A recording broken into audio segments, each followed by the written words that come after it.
Hello students, welcome to English learning class. Our topic is Ladakh. As we are roaming the Ladakh and we are acknowledging so many important parts of Ladakh. I think you are also interested to go to Ladakh. Now, let's conclude today the rest of the portion of this chapter. The gorge of the Indus widened into a valley as it approached Leh. Villages began to appear frequently, and soon water flowed alongside in the cemented irrigation canals. So there are cemented irrigation canals also to flow their water. On some terraces of tree-lined roads surrounded by fields, it was like driving through lush alpine country. For those brief periods, it seemed ridiculous to call Ladakh a desert. It's not a desert, but then suddenly the fields and trees would disappear. Then it seems to like it's a desert. The mountains would turn barren and dunes of sand would appear in Ladakh. Andrew Harvey writes, the solidest joy of Leh is seeing its place from every angle and in every light. From below, it is as it stands in the full dazzle of the morning sun. From the side in the afternoon, from the roof of my hotel, as one of its sheer sides ignites slowly in the dusk. You are haggling for vegetables in the market at sundown, and suddenly you look up and see the last sun catch the top of one of its balconies. You are talking to a friend in the evening, walking up the main street. As you talk, you see that the moon has risen above the palace and seems to be wearing it like a vast earring. You turn a corner of one of Leh's innumerable labyrinth streets, and for a moment a whole flank of the palace stands in front of you, bare and stark as the mountains that surrounded it. So, as Andrew Harvey said in his words, that's the mesmerizing beauty of Ladakh. And he's talking about Leh now. From the below it's something else, from the side it's something else. From the below as it stands the full dazzle of the morning sun.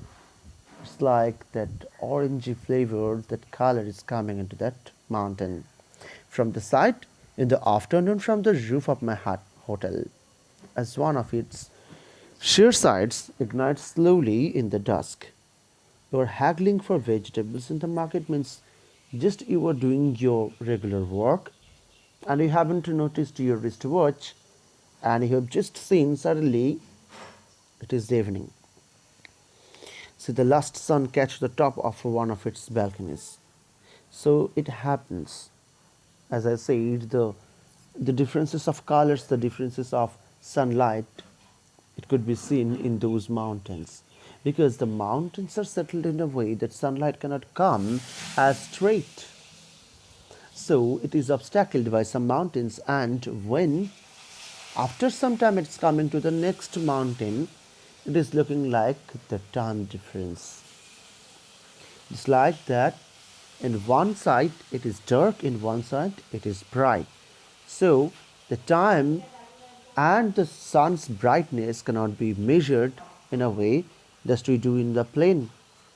As we know, at the 12 o'clock the sun shines brightly, but in their time maybe the another portion is dark, so they cannot tell at the 12 the sun is shining brightly.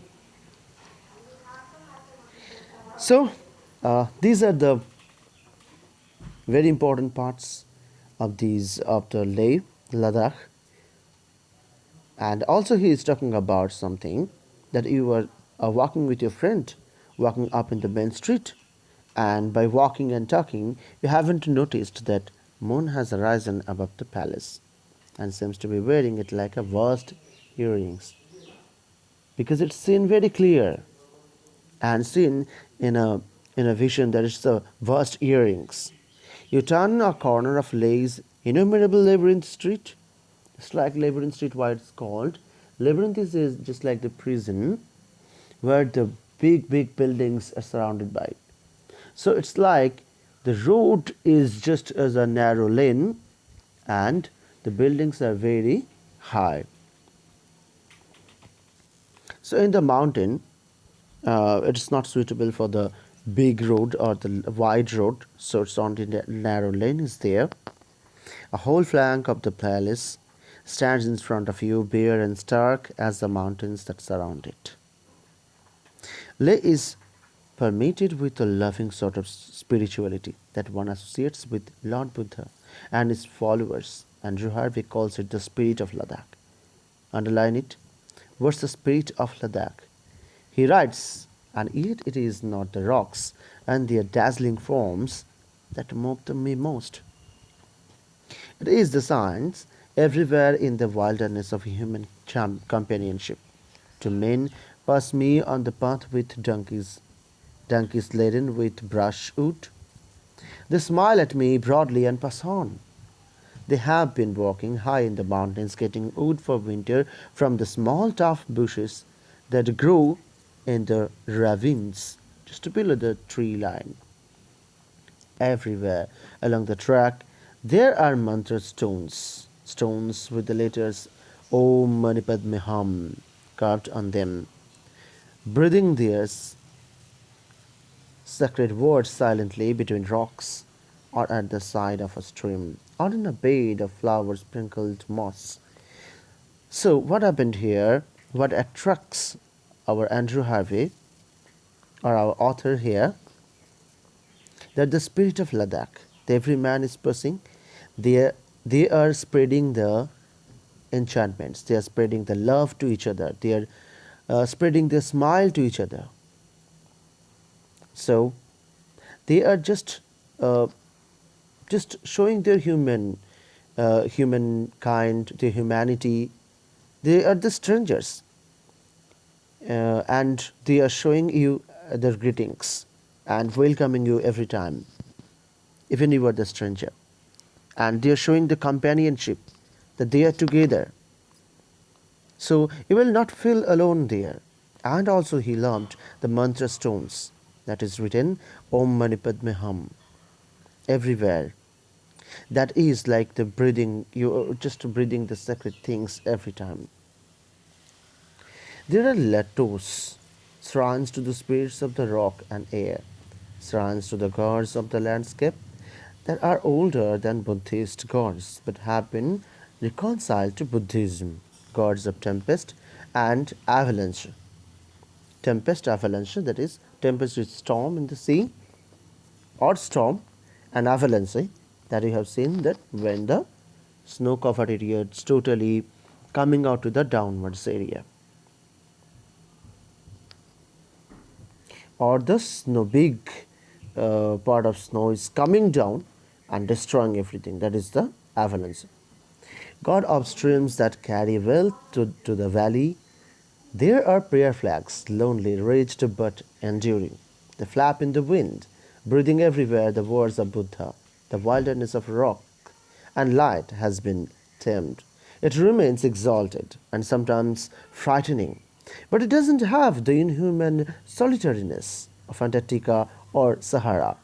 No, it's not like that. It's not like Antarctica, where the permanent human settlement is impossible. It's not like Sahara, where human existence is a dreamable thing. There is, there is a human, but not in a larger, larger in number. Everywhere there are small marks of human love and prayer. Resting on the top of mountain pass, I found the rock I was sitting on was ringed by white stones, heaped there by travelers over many years. That is the stones of belief. As we do, we knot somewhere in the tree and we pray, we promise something that we will not do these things, or we pray to God, if you fulfill our wish, then I'll come here again and I'll worship you in a better way. So it's like that stone to put there to keep their promise, or to, it's a style of prayer.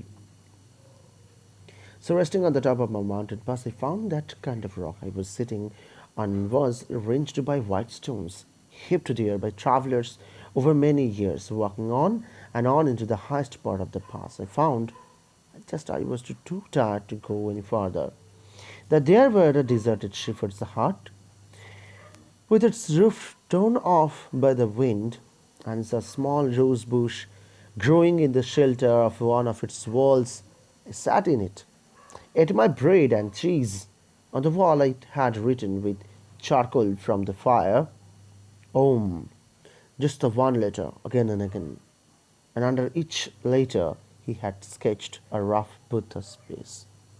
So that is the spirituality. Every time you have the existence in your heart, in your mind, your God's image, your God's enchantment. It's not writing many further. It's writing only Om and creating the rough Buddha's face. As we can create our Shiva's face, Durga's face, we can create and we can give them the shape as like Shiva, as like Ganesha, as we believe. In a different religion, they believe their own, obviously. So, as they believe, so they draw in a way, and it is done subconsciously, not in a very serious way. As you were just sitting, you were talking, or you were just alone, you were making that. But why it's going on? Because you believe these things spiritually. So the spiritual nature, the culture of the people is very high and highly motivated towards the spiritual belief. So that moves our author very much. It's not the natural beauty, but the purity of human heart. That is very acceptable to all. If you will go there, of any region, I'm not talking about any particular region, I'm talking about the various region, I think they will come to this touch of love, and they will do this